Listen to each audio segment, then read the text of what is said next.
শেখ হাসিনাকে উস্কানিমূলক বক্তব্য দেওয়া থেকে বিরত রাখুন, মোদিকে ডক্টর ইউনূস। ভারতে অবস্থানরত শেখ হাসিনাকে উস্কানিমূলক বক্তব্য দেওয়া থেকে বিরত রাখার জন্য ব্যবস্থা নিতে নরেন্দ্র মোদিকে অনুরোধ জানিয়েছেন প্রধান উপদেষ্টা ডক্টর মোহাম্মদ ইউনূস। শুক্রবার থাইল্যান্ডের ব্যাংককে ষষ্ঠ বিমস্টেক সম্মেলনের ফাঁকে ভারতের প্রধানমন্ত্রী মোদির সঙ্গে দ্বিপাক্ষিক বৈঠকে এ অনুরোধ জানান ডক্টর মোহাম্মদ ইউনূস।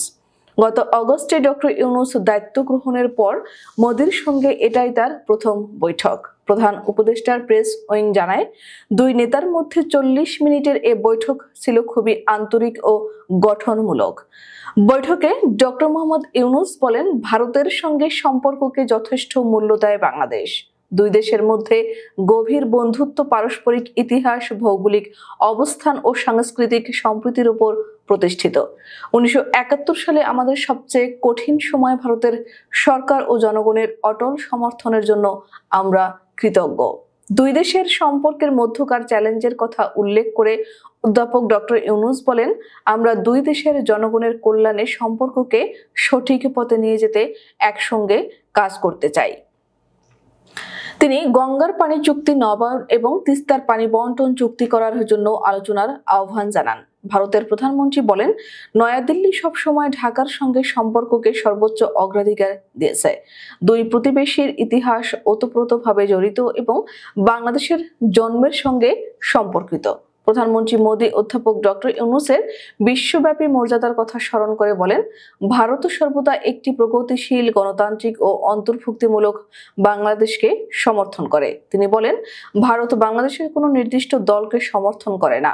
আমাদের সম্পর্ক জনগণের সঙ্গে জনগণের। অধ্যাপক ইউনূস মোদির কাছে ক্ষমতাচ্যুত প্রধানমন্ত্রী শেখ হাসিনাকে প্রত্যর্পণে বাংলাদেশের অনুরোধের অগ্রগতি সম্পর্কে জানতে চান। প্রধান উপদেষ্টা বলেন, শেখ হাসিনা বিভিন্ন সংবাদ মাধ্যমে উস্কানিমূলক মন্তব্য করে বাংলাদেশের পরিস্থিতি অস্থিতিশীল করার চেষ্টা করছেন, যা ভারতে তার আশ্রয়ের সুযোগের অপব্যবহার। তিনি বাংলাদেশের অন্তর্বর্তী সরকারের বিরুদ্ধে ধারাবাহিকভাবে মিথ্যা ও উস্কানিমূলক অভিযোগ করে আসছেন। মোদিকে ডক্টর ইউনূস আরো বলেন, আমরা ভারত সরকারকে অনুরোধ করছি, হাসিনা আপনাদের দেশে থাকাকালে এ ধরনের উস্কানিমূলক বক্তব্য দেওয়া থেকে বিরত রাখতে যথাযথ ব্যবস্থা নিন। বৈঠকে অধ্যাপক ইউনূস জুলাই গণ অভ্যুত্থানের সময় মানবতা বিরোধী অপরাধ সংক্রান্ত জাতিসংঘের ফ্যাক্ট ফাইন্ডিং রিপোর্টেরও উল্লেখ করেন। তিনি বলেন, রিপোর্টে বলা হয়েছে যে আন্দোলন চলাকালে প্রায় 1400 জন নিহত হয়েছেন।